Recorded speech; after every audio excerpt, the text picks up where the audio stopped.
Rafale deal को लेकर मोदी सरकार को बड़ी राहत मिली है। सुप्रीम कोर्ट ने इस पर दखल देने से इनकार कर दिया है। मुख्य न्यायाधीश जस्टिस रंजन गोगोई ने कहा कि राफेल सौदे में कोई संदेह नहीं है और इसकी गुणवत्ता में कोई सवाल नहीं है। हमने सौदे की पूरी प्रक्रिया पढ़ी है, विमान की कीमत देखना उनका काम नहीं है। राफेल डील को लेकर सुप्रीम कोर्ट ने 14 नवंबर को सुनवाई की थी और फैसला सुरक्षित रखा था। आपको बताएं कि भारत ने फ्रांस के साथ 36 राफेल जेट विमानों की खरीद का 58,000 करोड़ रुपए में समझौता किया है और इसकी खरीद में अनियमितता का आरोप लगाया गया था। और इधर सुप्रीम कोर्ट के फैसले के बाद भी संसद के दोनों सदनों की कार्यवाही हंगामे की भेंट चढ़ गई और सोमवार तक कार्यवाही स्थगित कर दी गई। कोर्ट ने इस पूरे मामले में दाखिल 4 याचिकाओं को खारिज कर दिया। सुप्रीम कोर्ट ने अपने फैसले में कहा कि राफेल को लेकर विमान की क्षमता पर कोई शक नहीं किया जा सकता। 126 की जगह 36 विमान पर सवाल खड़ा करना गलत। सुप्रीम कोर्ट के इस फैसले से फिलहाल विपक्ष को एक बड़ा झटका लगा है। लगातार विपक्ष ये सवाल खड़ा करता आ रहा था कि राफेल डील में भारी वित्तीय अनियमितता हुई है, लेकिन सुप्रीम कोर्ट के इस फैसले के बाद विपक्ष को सुप्रीम कोर्ट से करारा झटका लगा है। कैमरामैन चंद्रदेव के साथ सुशील पांडे, न्यूज 18 दिल्ली। कांग्रेस पार्टी और अन्य लोगों को इस पर गंभीर चिंता करनी पड़ेगी कि देश हित में सुरक्षा को लेकर इस प्रकार की राजनीति कहां तक उचित है। जहां पर कोई घोटाला हुआ ही ना हो, वहां पर घोटाले चिल्लाना, तथ्यों को एक प्रकार से मैन्युफैक्चर करना, जहां धुआं भी नहीं है वहां आग की बात करना, ये क्या देश हित में उचित है? और सुप्रीम कोर्ट ने पाया कि देश को जरूरत है हवाई जहाजों की। उन्होंने ये भी कहा है कि हमने इंटरेक्ट किया जो ऑफिसर्स थे एयरफोर्स के, और हमको जो है जो 5 जो इस वक्त जनरेशन की हवाई जहाजों की जरूरत है वास्तविकता में, और ये जो हवाई जहाज हैं वो सिर्फ कम के हैं। तो इस वक्त जो जरूरत है सुरक्षा की दृष्टि से तुरंत जरूरत है, और जो भी हमने एग्जामिन किया उसमें हम ये नहीं पाया कि इस प्रकार का कोई गड़बड़ हुई है। और राफेल डील मामले में सुप्रीम कोर्ट से मिली बड़ी राहत के बाद बीजेपी एक बार फिर कांग्रेस पर हमलावर है। कोर्ट के फैसले के बाद गृहमंत्री राजनाथ सिंह ने कांग्रेस का घेराव किया है। राफेल का जहां तक प्रश्न है, यह मामला बिल्कुल क्रिस्टल क्लियर था पहले से, और बार बार हम लोग ये कह रहे थे कि बेसलेस एलिगेशंस केवल एक पॉलिटिकल माइलेज लेने के लिए जनता को गुमराह करके ये कांग्रेस के द्वारा ये लगाए जा रहे थे। आज स्थिति पूरी तरह से साफ हो गई है कि जो भी उनके द्वारा आरोप लगाए जा रहे थे पूरी तरह से बेबुनियाद और निराधार हैं। और मैं यह मानता हूं कि जनता की आंखों में धूल झोंक कर राजनीतिक क्षेत्र में भी लंबे समय तक कामयाबी हासिल नहीं की जा सकती। इधर कांग्रेस सांसद रंजीत रंजन का भी राफेल मामले पर सुप्रीम कोर्ट के फैसले के बाद बयान सामने है। सुप्रीम कोर्ट के हम सम्मान करते हैं। वो एक स्वतंत्र स्वायत्त संस्था है और सदन सबसे सर्वोच्च संस्था है। यहाँ पर अगर आप विपक्ष को सेटिस्फाइड नहीं करते हैं, आप सीलबंद लिफाफे में सुप्रीम कोर्ट को आप में भी राशि आपने लिख के दी है कि नहीं दी है। यहाँ पे जेपीसी में आपको देने में क्या आपत्ति है, जेपीसी बनाने में क्या आपत्ति है, विपक्ष को सेटिस्फाइड करने में क्या आपत्ति है। बड़ी खबर है नालंदा से, जहां राम भवन हॉल के पास सड़क हादसे में 3 छात्र की मौत हो गई है। हादसे के बाद गुस्साए ग्रामीणों ने कंगरसराय इस्लामपुर मुख्य मार्ग को जाम कर दिया और मृतक के परिजनों को मुआवजा देने की मांग करने लगे। मृतक तीनों छात्र गया के रहने वाले थे और बीए पार्ट 3 की परीक्षा देने हिलसा आ रहे थे। तभी बेलगाम ट्रक ने ट्रैक्टर में जोरदार टक्कर मार दी, फिर बाइक सवार छात्र को रौंद दिया।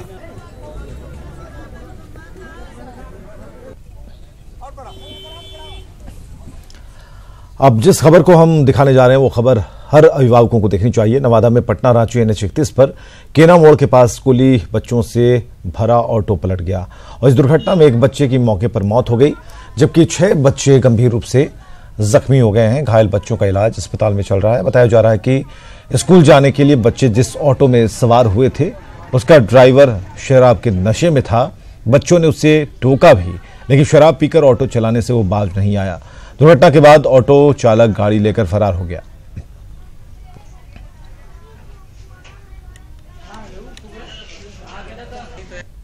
ड्राइवर शराब के नशे में था। हाँ। क्या चीज पिए हुए थे? दारू। ड्राइवर ड्राइवर शराब के नशे में था।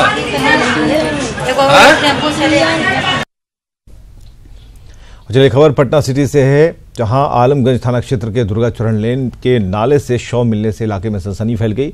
जानकारी मिलने पर पुलिस भी मौके पर पहुंची और शव को पोस्टमार्टम के लिए नालंदा मेडिकल कॉलेज भिजवाया। मृतक के शरीर पर गंभीर चोट के निशान है। आशंका जताई जा रही है कि पत्थर से पीटकर युवक की हत्या की गई है। मृतक के जेब से मिले आधार कार्ड से उसकी पहचान आलमगंज थाना क्षेत्र के मीना बाजार गुलजार बाग निवासी चंचल कुमार के रूप में हुई। हालांकि हत्या के कारणों का खुलासा नहीं हो पाया। फिलहाल पुलिस छानबीन में जुटी है।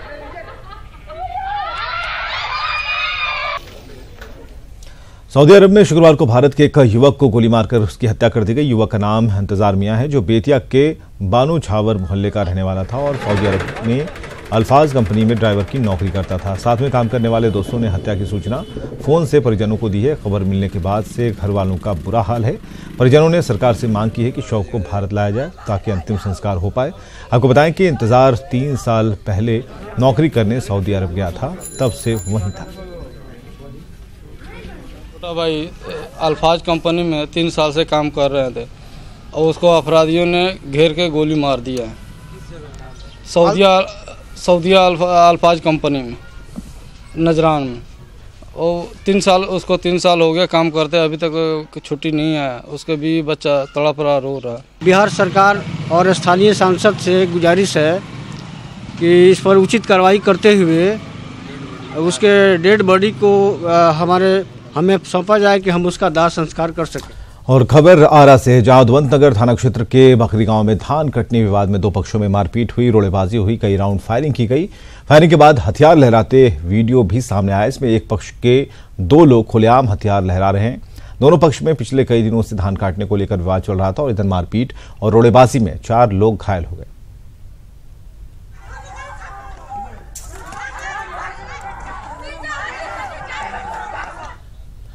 और बेगूसराय में बीती रात चोरों ने जमकर उत्पात मचाया, जिसकी तस्वीर सीसीटीवी में कैद हो गई है। इसके आधार पर पुलिस छानबीन कर रही है। घटना नगर थाने के नाला रोड की है, जहां अहले सुबह जब दूध की गाड़ी दूध पहुंचाने पहुंची तो शटर टूटा दिखा।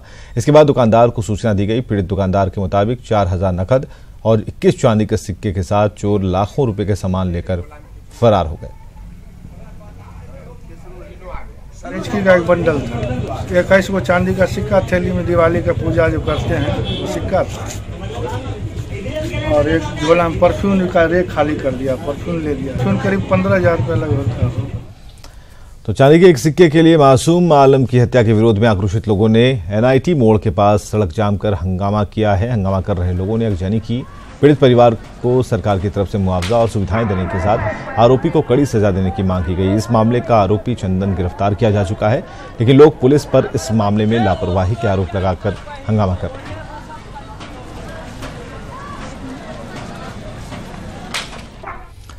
गुरुवार की रात बिहार STF टीम ने कुख्यात अपराधी मुचकुंद को मुठभेड़ में मार गिराया है। 50,000 का इनामी अपराधी मुचकुंद नौबतपुर के चिचौल गांव का निवासी था।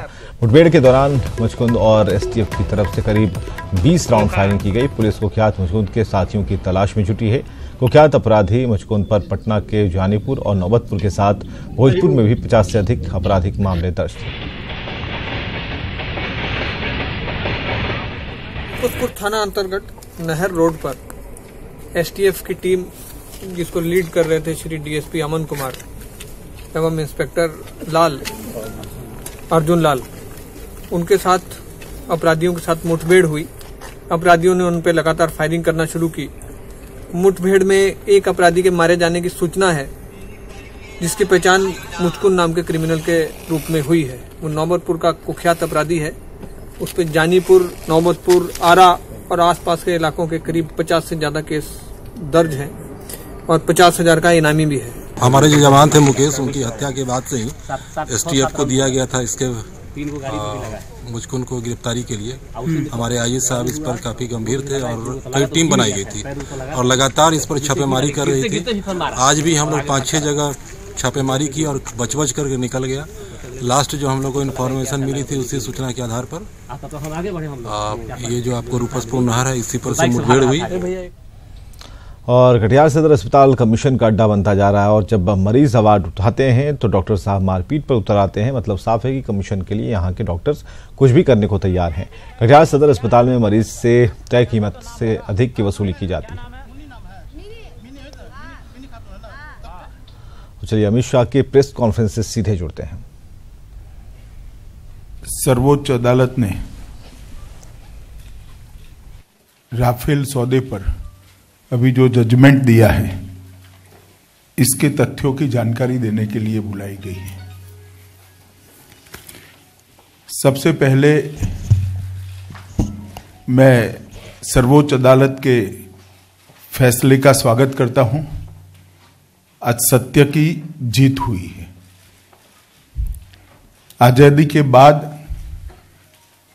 एक कोरे झूठ के आधार पर देश की जनता को गुमराह करने का इतना बड़ा प्रयास कभी नहीं हुआ और ये दुर्भाग्यपूर्ण बात है कि ये प्रयास देश की सबसे पुरानी पार्टी कांग्रेस पार्टी के अध्यक्ष के द्वारा किया गया।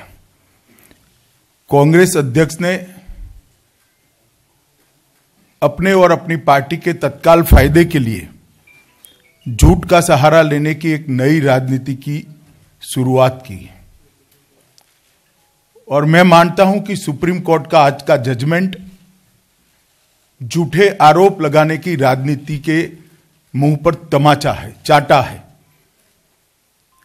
और सुप्रीम कोर्ट के जजमेंट ने ये सिद्ध कर दिया है कि झूठ के पैर नहीं होते हैं और विजय हमेशा सत्य की होती है। सुप्रीम कोर्ट के अंदर अलग अलग दायर की गई 4 याचिकाओं के तहत मुख्यतः 3 चीजों पर सवाल उठाए गए थे। निर्णय प्रक्रिया के बारे में, प्राइस के इश्यू के बारे में और अंतिम चॉइस ऑफ ऑफसेट पार्टनर के बारे में भी सवाल उठाए गए थे। ये तीनों मुद्दों पर सुप्रीम कोर्ट ऑफ इंडिया ने चीफ जस्टिस ऑफ इंडिया की अध्यक्षता वाली 3 जजों की बेंच ने बहुत स्पष्टता पूर्वक अपना आदेश आज सुप्रीम कोर्ट के ओपन कोर्ट में सुनाया है। डिसीजन मेकिंग प्रोसेस के प्रति कोर्ट ने असंदिग्ध रूप से संतुष्टि व्यक्त की है। रिकॉर्ड जांच कर, रिकॉर्ड की डिटेल जांच कर सुप्रीम कोर्ट ने उसको सेटिस्फाइड करने की मांग को ठुकरा दिया है। एयरक्राफ्ट की क्वालिटी और उसकी रिक्वायरमेंट, उसकी सामरिक जरूरियात को सुप्रीम कोर्ट ने मान्य किया है। इस पर कोई संदेह रखने का कारण नहीं है, इसको कहा गया है। यह भी कहा है कि पड़ोसी देश जब 4th जनरेशन और 5th जनरेशन के एयरक्राफ्ट से पड़ोसी देशों की वायुसेनाएं सुसज्ज हो, तब भारत के लिए देरी देश हित में नहीं होगी और इसको रोका नहीं जा सकता। ऐसा कर ये मांग को खारिज किया है। जहां तक प्राइसिंग का सवाल है, एक कोट मैं कहना चाहता हूं, it is financial advantage to nation. Price के डिटेल को सुप्रीम कोर्ट ने कहा है कि हमने डिटेल में जांचा है। अधिकारियों ने बताया है कि देश को इससे आर्थिक फायदा हुआ है, जिससे सुप्रीम कोर्ट की सहमति व्यक्त हुई। और प्राइसिंग के मुद्दे पर भी उन्होंने कहा है इस पर कोई जांच की जरूरत सुप्रीम कोर्ट नहीं मानती है। ऑफसेट पार्टनर के लिए बड़े हो हल्ले मचाए गए। इसके लिए भी सुप्रीम कोर्ट ने बड़ी स्पष्ट रूप से अपनी राय जजमेंट के अंदर रखी है। सबसे पहली बात उन्होंने कहा है कि भारत सरकार का ऑफसेट पार्टनर तय करने में कोई रोल नहीं है।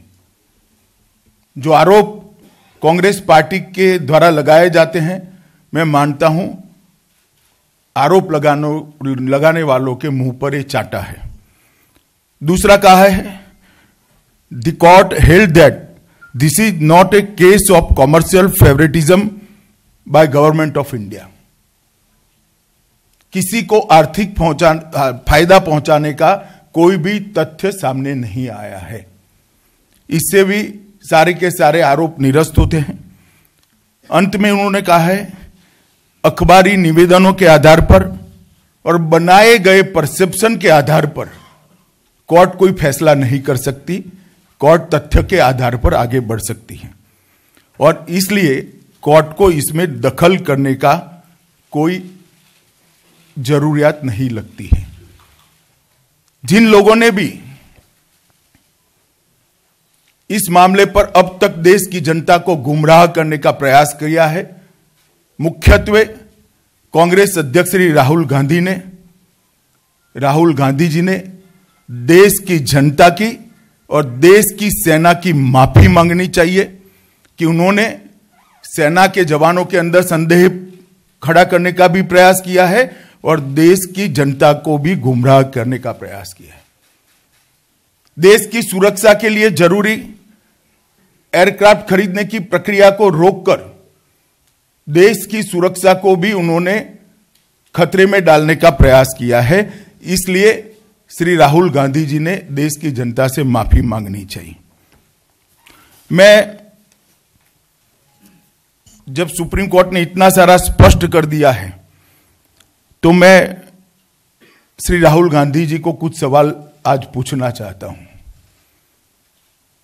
कि इन्होंने जितनी भी बातें जनता के सामने कही, इसका सोर्स ऑफ इंफॉर्मेशन क्या था वो उन्होंने देश को बताना चाहिए। आपको इंफॉर्मेशन कौन देता था? किसकी सूचना के आधार पर आप इतने बड़े आरोप लगाते थे? आपका सोर्स ऑफ इंफॉर्मेशन कौन है? वो देश की जनता जानना चाहती है, राहुल गांधी जी ने उसको बताना चाहिए। दूसरा, जब आपकी सरकार थी 2001 में भारतीय वायुसेना ने एयरक्राफ्ट की रिक्वायरमेंट रख दी थी। 2004 से प्रोसीजर शुरू हुआ था। 2007 से आपने प्रोसीजर को फाइनल करने की शुरुआत की। 2007 से 2014 तक ये सौदा क्यों फाइनल नहीं हुआ? क्या इसमें कुछ तय होना बाकी था? क्या इसमें कमीशन की अमाउंट तय होना बाकी थी? 2007 से 2014 तक ये सौदा क्यों फाइनल नहीं हुआ, वो कांग्रेस ने देश की जनता के सामने रखना चाहिए। और 2007 से 2014 तक देश की रक्षा जरूरियातों को, देश की डिफेंस रिक्वायरमेंट्स को आपने हानि पहुंचाई, इसका स्वीकार कर देश की माफी मांगनी चाहिए। कांग्रेस ने जितने भी सौदे किए सब में बिचौलियों का अवकाश रखा, सब में कमीशन खोरों का अवकाश रखा। भारतीय जनता पार्टी नरेंद्र मोदी सरकार ने गवर्नमेंट टू गवर्नमेंट डील की जिसमें कभी बिचौलियों का कोई सवाल ही नहीं होता है। दो सरकारों के बीच में सौदा किया है। एक प्रकार से पारदर्शी प्रक्रिया को नरेंद्र मोदी सरकार ने अपनाया है। इसके सामने आपने सवाल खड़े किए। अब मैं पूछना चाहता हूं कि आपने अब तक कभी क्वात्रोची को मौका मिल जाता था, कभी मिशेल को मौका मिल जाता था, अब तक गवर्नमेंट टू गवर्नमेंट डील क्यों नहीं करी? देश की जनता कांग्रेस पार्टी से जानना चाहती है कि आपने अब तक गवर्नमेंट टू गवर्नमेंट डील को क्यों उचित नहीं माना। और ये जो एयरक्राफ्ट लेट हुए हैं, इसके लिए आपकी जिम्मेदारी के बारे में आप स्पष्टता से देश की जनता के सामने आना चाहिए। और मैं मानता हूं कि कांग्रेस अध्यक्ष ने, श्री राहुल गांधी ने जिम्मेदारी के साथ देश की जनता के सामने अपने सोर्स ऑफ इंफॉर्मेशन का खुलासा करना चाहिए। इनको ये सूचनाएं कौन देता है, तभी जाकर आप इतना बड़ा आरोप लगा सकते हो। हम अब तक कुछ नहीं बोले। हर सभा में, हर नुक्कड़ पर सौदे पर शंका की सुई उठाने का काम कांग्रेस अध्यक्ष ने किया है। आज देश की सर्वोच्च अदालत ने दूध का दूध, पानी का पानी कर दिया है। तब उन्होंने बताना चाहिए कि आपके सूचनाओं का आधार क्या था, सूचनाओं का इंफॉर्मेशन क्या था। कांग्रेस पार्टी जब से सत्ता में रहती है तब घपले, घोटाले, करप्शन, स्कीम्स, इसकी एक लड़ी जुड़ती है। 10 साल में 12 लाख करोड़ के घपले घोटाले करने वाली कांग्रेस पार्टी जब भारतीय जनता पार्टी और हमारे प्रधानमंत्री जी पर आरोप करती है, तब पहले उन्होंने उनकी विश्वसनीयता और अपने गिरेबान में झांकना चाहिए। मित्रों, मैं मानता हूं कि सब चोर इकट्ठा होकर चौकीदार को चोर चोर बूम लगाने लगे तो जनता कभी नहीं मानेगी कि चौकीदार चोर है। आज सिद्ध हो गया है, चोर की बूम वही लगाते हैं जिनको चौकीदार का भय है। आज ये साबित हो गया है कि बूम लगाने का कारण, चिल्लाने का कारण इनके अंदर का भय है। और राहुल गांधी जी को मैं एक सलाह भी देना चाहता हूं कि सूरज के सामने कितनी भी मिट्टी उछाल लो, कीचड़ उछाल लो, स्वयं पर ही गिरती है। सूर्य का तेज कभी भी कम नहीं होता है। इस बात को नसीहत माने और आगे आने वाले दिनों के अंदर ऐसी बचकाना स्टाइल के आरोपों से बचते रहे तो शायद उनकी विश्वसनीयता बढ़ाने में उनको थोड़ी मदद मिलेगी।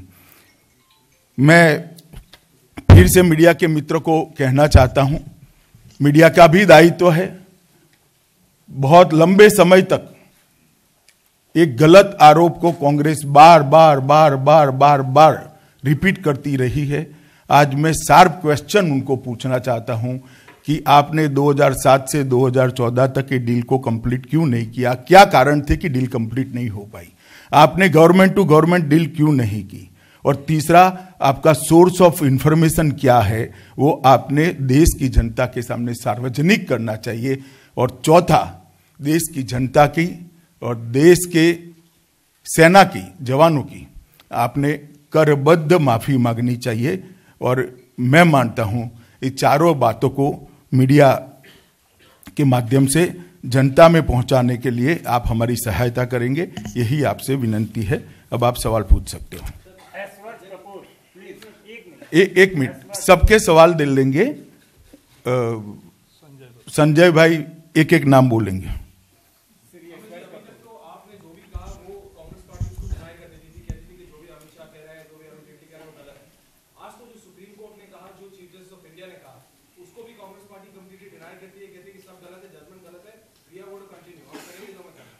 देखिए, कांग्रेस पार्टी एक काल्पनिक जगत बनाकर बैठी है, जिस जगत में सच की कोई गुंजाइश नहीं है, न्याय की कोई गुंजाइश नहीं है।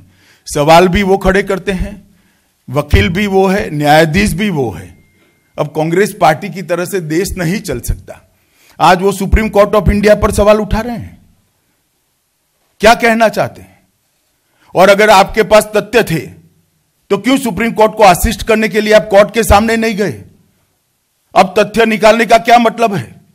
श्री राहुल गांधी को कौन रोकता था सुप्रीम कोर्ट ऑफ इंडिया के सामने पिटिशनर बनने से? सारे तथ्य रखने चाहिए थे सुप्रीम कोर्ट ऑफ इंडिया के सामने, क्यों नहीं रखे? क्योंकि इसमें कोई वजूद ही नहीं है, एक कोरा झूठ है और विवाद को आगे बढ़ाना चाहते हैं। Akhilesh Singh, times of India. Amit भाई, कांग्रेस अभी भी ये कह रही है कि एचएएल की बजाय अनिल अंबानी की रिलायंस पोर्ट में पार्टनर। भैया, सीता का हरण हो गया, मगर हरण की सीता आपकी नहीं हुई। मैं बताता हूं क्या है। एचएएल को सौदा, ये पूरे जो सौदे की प्रक्रिया भारतीय जनता पार्टी की एनडीए सरकार ने शुरू करी, उसमें कहीं पर भी एचएएल में फाइटर प्लेन बनाने की बात ही नहीं। 36 विमानों का सौदा हुआ है, 36 के 36 विमान फ्रांस में बनकर यहां आने हैं। तो एचएएल का सौदा कैसे ले लिया? कैसे ले लिया? ना एक भी विमान अनिल अंबानी की कंपनी में बनना है, ना एक भी विमान एचएएल में बनना था। सारे के सारे विमान फाइटर प्लेन फ्रांस से ही बनकर आने। रविंद्र सिंह, जी न्यूज। अमित जी, कांग्रेस कह रही है कि ये भ्रष्टाचार का मामला है, राष्ट्रीय सुरक्षा का मामला नहीं है, और इसलिए जेपीसी इसकी जांच होनी चाहिए। पीएम मोदी और अमित शाह क्यों भाग रहे हैं? कोई भाग नहीं रहा है भैया। मैं इतना ही कह रहा हूं कि वो क्यों भागे सुप्रीम कोर्ट के प्रोसीडिंग्स से? उनके पास जितने सारे तथ्य थे लेकर एज ए पिटिशनर पहुंचना चाहिए था। सुप्रीम कोर्ट ने सबको सुना है। कांग्रेस अध्यक्ष ने सुप्रीम कोर्ट को मदद करनी चाहिए थी, वो क्यों भाग रहे हैं? जितने भी सारे आपके आरोप है वो लेकर आप सुप्रीम कोर्ट ऑफ इंडिया के सामने जा ही सकते थे, और आपकी बी टीम तो गई हुई ही थी।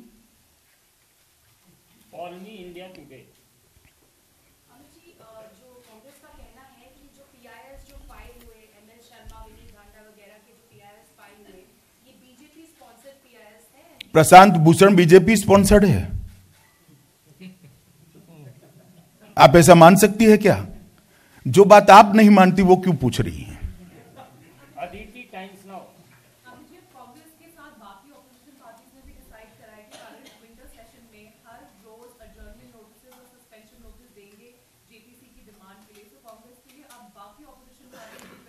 जेपीसी तब बनती है जब पहले सदन में चर्चा हो। हम सदन में चर्चा के लिए तैयार हैं। राफेल मुद्दे पर हम सदन में चर्चा के लिए तैयार है। मैं कांग्रेस नेताओं को यहां से चैलेंज देना चाहता हूं कि सारे तथ्य लेकर सदन के अंदर चर्चा करें, और चर्चा जितना समय वो तय करेंगे उतने समय चर्चा करने के लिए हम तैयार हैं। और आज हमारे राज्यसभा में पार्टी के नेता श्री अरुण जेटली जी ने ये बात राज्यसभा के पटल पर भी रखी है। चर्चा से क्यों भाग रही है कांग्रेस? सदन बंद करना रास्ता है क्या? चर्चा होगी तो देश की जनता को मालूम पड़ेगा कि सत्य क्या है। संसद के अंदर चर्चा के लिए भारतीय जनता पार्टी तैयार है। जितना समय उनको चाहिए हम रिक्वेस्ट करेंगे पार्टी की ओर से, सरकार की ओर से, स्पीकर साहब को कि आप इतना समय दीजिए, मगर चर्चा करिए। और सदन नहीं गिर जाएगा इसकी मैं गारंटी देता हूं। संसद गिर नहीं जाएगी।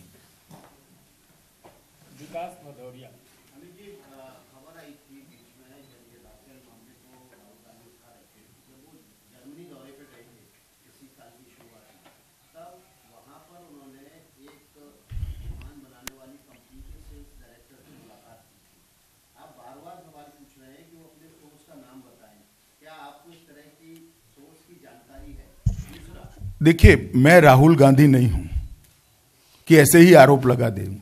मैं उनको ही पूछता हूं, भैया आपका सोर्स तो बताइए, तो जनता को पारदर्शिता रहेगी। आप किसके पास से सारी इंफॉर्मेशन ला रहे हैं? वो उन्होंने बताना चाहिए, क्यों नहीं बता रहे जनता को? एक मिनट इनका बाकी है, अभी दूसरा सवाल।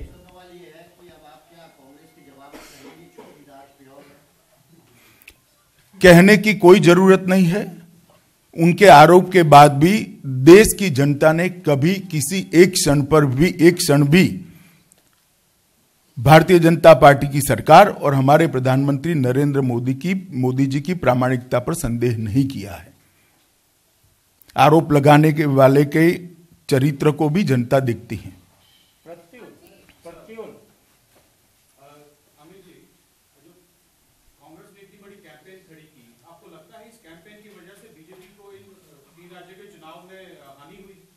देखिए, चुनाव का हानि लाभ एक अलग बात है, परंतु देश की सुरक्षा के मामले के अंदर मामले को लेकर इस प्रकार के आधार विहीन आरोप लगाना देश हित में नहीं है। मैं मानता हूं कांग्रेस पार्टी ने सीख लेनी चाहिए।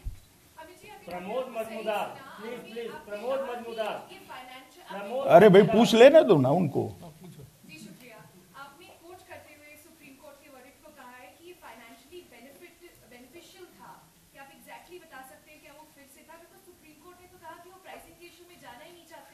नहीं, सुप्रीम कोर्ट का जो मेरे पास कमेंट्री आई है उसी पर से ही मैंने कहा है। अब जजमेंट ऑनलाइन है, आप पढ़ लीजिए। मैंने बता ही दिया है, रिकॉर्डिंग है सबके पास। राफेल के मसले पर राहुल गांधी ने स्वयं प्रधानमंत्री को चोर तक कहा, और चौकीदार चोर है, खुद चोर है, इस प्रकार की भाषा का प्रयोग किया। क्या ये अब इस पर आप क्या? मैं क्या कहूंगा, अपने सवाल राहुल गांधी जी को पूछना चाहिए, अगर वो प्रेस करे तो। पार्टी में तो मैंने कहा देश की माफी मांगनी चाहिए उन्हें। आनंद पांडे, इंडिया टीवी। अमित भाई, मैं वही विकास वाले सवाल को आगे बढ़ाना चाहता हूँ। बार बार आप सोर्स ऑफ इंफॉर्मेशन पूछ रहे राहुल गांधी की, क्या आपको लगता है कि नेशनल सिक्योरिटी से कहीं राहुल गांधी ने कॉम्प्रोमाइज किया है? देखिए, मैं राहुल गांधी नहीं हूं, मैं आधारहीन आरोप लगाने में विश्वास नहीं रखता हूं। राहुल गांधी ने स्वयं अपनी विश्वसनीयता बरकरार रखने के लिए सोर्स ऑफ इंफॉर्मेशन देश की जनता के सामने रखना चाहिए, और ये सार्वजनिक जीवन का उनका दायित्व भी है। शक मुझे नहीं है, देश की जनता को है। कितनी सारी इंफॉर्मेशन कहां से आती है, और जब आती है तो आप सुप्रीम कोर्ट को क्यों नहीं ले जाते हो? क्या डर है सुप्रीम कोर्ट के सामने सारी इंफॉर्मेशन रखने में? राजीव रंजन, राजीव रंजन शरद पवार एनसीपी प्रेसिडेंट शरद पवार ने भी पहले कहा कि राफेल में कोई करप्शन नहीं, लेकिन उसके बाद में फिर बाद में जब उनके एक मंत्री उनके एक एमपी छोड़ के चले गए कांग्रेस, तो उन्होंने कहा कि इसमें करप्शन हुआ है। तो क्या आप शरद पवार जी से भी कहें वो भी माफी मांगे? देखिए, सब जानते हैं शरद पवार जी ने किस तरह से स्टेटमेंट दिया था। राहुल गांधी जी ने इस मुद्दे को पूरे देश भर के अंदर सब इलेक्शन कैंपेन में और उनके अन्य कार्यक्रमों में भी उठाया है, और मैं स्पष्टता से फिर से कहता हूं, इन्होंने अपना सोर्स ऑफ इंफॉर्मेशन जनता के सामने रखना चाहिए और देश की जनता से माफी मांगनी चाहिए।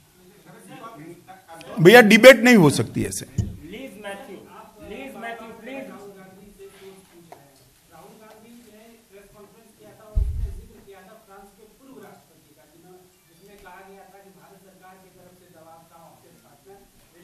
इनके बारे में भी सुप्रीम कोर्ट ने कहा है कि बनाया गया परसेप्शन, मीडिया के रिपोर्ट्स और फ्रांस के राष्ट्रपति के प्रेस कॉन्फ्रेंस के आधार पर कोई सौदे को रोका नहीं जा सकता।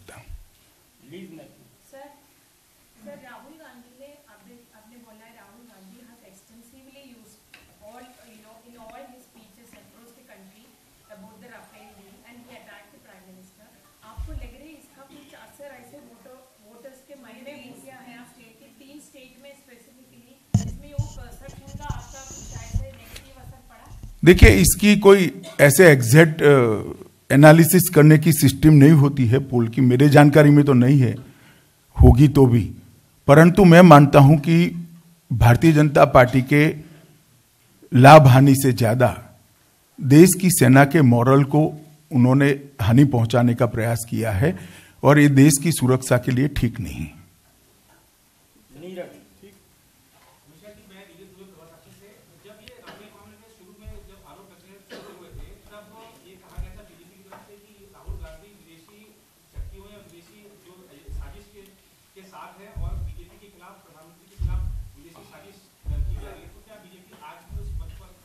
मैंने कहा ना, मैंने राहुल गांधी जी से पूछा है, उनकी जिम्मेदारी है सोर्स ऑफ इंफॉर्मेशन बताने की, उन्होंने बताना चाहिए, और आपने उनको पूछना चाहिए कि आपका सोर्स ऑफ, अब तक नहीं पूछा वो भी गलत किया है, मगर अब तो जरूर पूछना चाहिए। मीडिया ने आज तक उनको अपना सोर्स ऑफ इंफॉर्मेशन नहीं पूछा है, मगर मैं मानता हूं अब पूछना चाहिए कि क्या है सोर्स ऑफ इंफॉर्मेशन।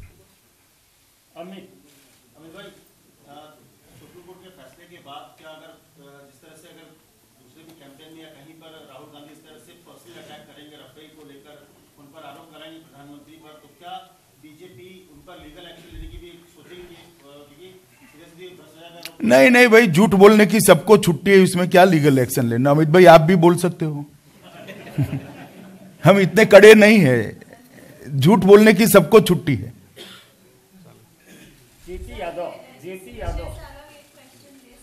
हैं? नहीं, आज मत लीजिए, मैं 1-2 दिन के बाद ये 5 राज्यों के बारे में जरूर बात करूंगा।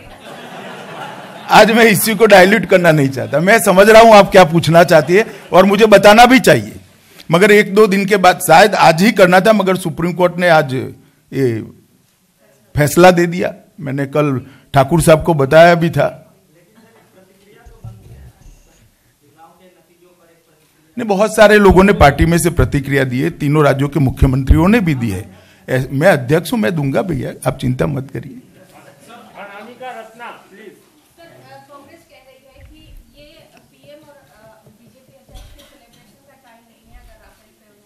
नहीं, हम सेलिब्रेशन नहीं कर रहे हैं, हम सेलिब्रेशन नहीं कर रहे हैं।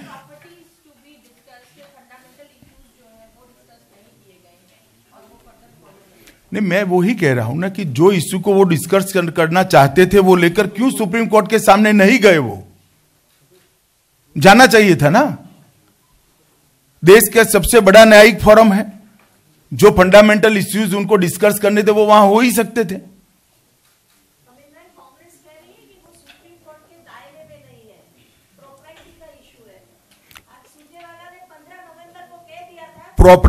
प्रॉपर्टी का इश्यू भी फैक्ट्स एंड फिगर के आधार पर ही तो बनेगा। Fact and figure supreme court के दायरे में है।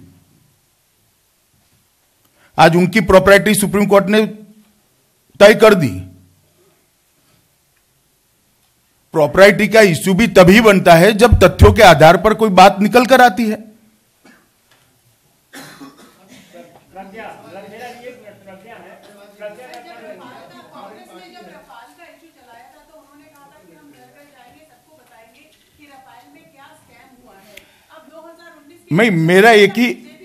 मेरा एक ही निवेदन है, अब घर घर जाए, राफेल का स्कैम जरूर बताए, साथ में सुप्रीम कोर्ट का जजमेंट लेकर जाए। अरे मैंने कहा ना, घर घर जाए, जरूर जाए वो राफेल का इश्यू लेकर, मगर साथ में सुप्रीम कोर्ट का जजमेंट लेकर जाए।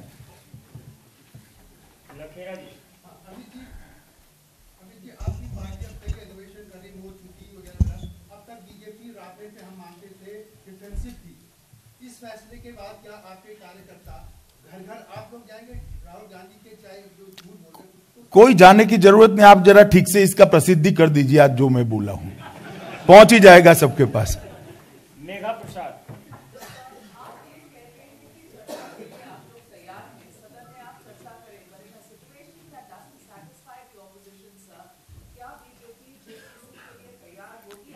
नहीं मेघा जी, मेरा ये कहना है जेपीसी की जरूरियात के लिए भी तो चर्चा करनी पड़ेगी कि वेदर जेपीसी इज रिक्वायर्ड और नॉट। ये भी चर्चा नहीं होगी सदन में, कांग्रेस अध्यक्ष तय कर लेंगे। जेपीसी चर्चा के बाद क्या होगा, चर्चा कैसी होती है इस पर निर्भर करता है भैया। हमारी कांग्रेस की तरह मैच फिक्सिंग नहीं होती है। जेपीसी की रिक्वायरमेंट के बारे में भी चर्चा करेगी नहीं या कांग्रेस पार्टी, या हंगामा करके सदन ही बंद कराएगी।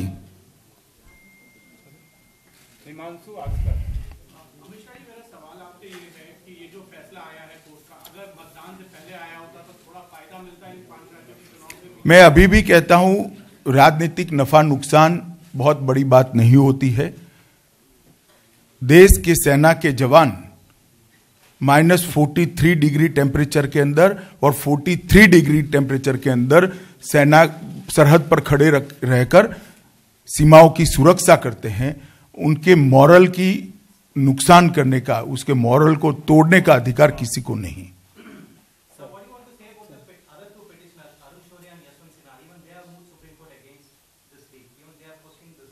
ये सब पिटीशन का इसमें निपटारा हो गया भैया, सारे।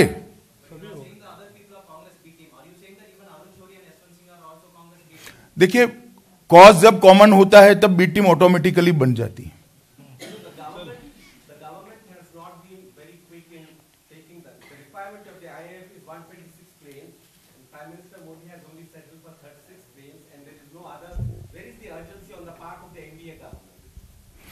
देखिए, 2001 से ये प्रक्रिया चलती थी, 4 में शुरू हुई, 7 से 14 तक प्रक्रिया जरा भी आगे नहीं बढ़ी।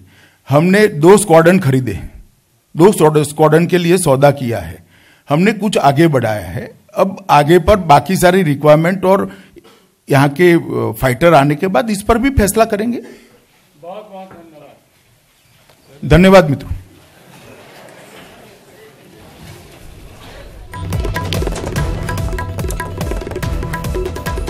तो सुप्रीम कोर्ट के फैसले से दूध का दूध, पानी का पानी हो गया है। कांग्रेस पर बीजेपी अध्यक्ष अमित शाह का बड़ा हमला सामने आया। जनता और सेना से माफी मांगे राहुल गांधी। सब चोर इकट्ठा होकर चौकीदार को ही चोर बता रहे हैं। चौकीदार के भय से ही चोर का शोर कर रहे थे विपक्षी। आरोप लगाने से सूर्य का तेज कभी कम नहीं होता। 2007 से 2014 तक क्यों नहीं फाइनल किया गया रक्षा सौदा? ये तमाम सवाल बीजेपी के राष्ट्रीय अध्यक्ष अमित शाह कांग्रेस से पूछ रहे हैं, राहुल गांधी से पूछ रहे हैं, क्योंकि राफेल मामले में सुप्रीम कोर्ट से बड़ी राहत मिली और सुप्रीम कोर्ट ने तमाम जांच को लेकर जो याचिका दायर की गई थी उसे खारिज कर दिया और कहा कि कोई जांच इस मामले में नहीं होगी।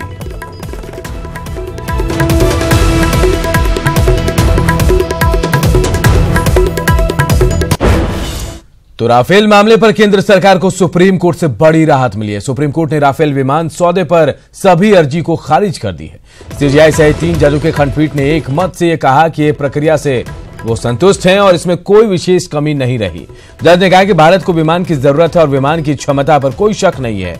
इसके साथ ही सुप्रीम कोर्ट ने कहा कि 126 के बजाय 36 विमान लेने के सरकार के फैसले पर सवाल उठाना ठीक नहीं है और साथ ही कोर्ट ने यह भी कहा कि कीमत देखना कोर्ट का काम नहीं है।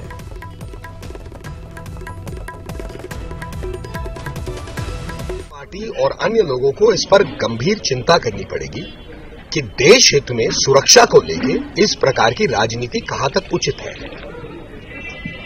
जहां पर कोई घोटाला हुआ ही ना हो वहां पर घोटाले चिल्लाना, तथ्यों को एक प्रकार से मैन्युफैक्चर करना, जहां धुआं भी नहीं है वहां आग की बात करना, ये क्या देश हित में उचित है? और सुप्रीम कोर्ट ने पाया कि देश को जरूरत है हवाई जहाजों की।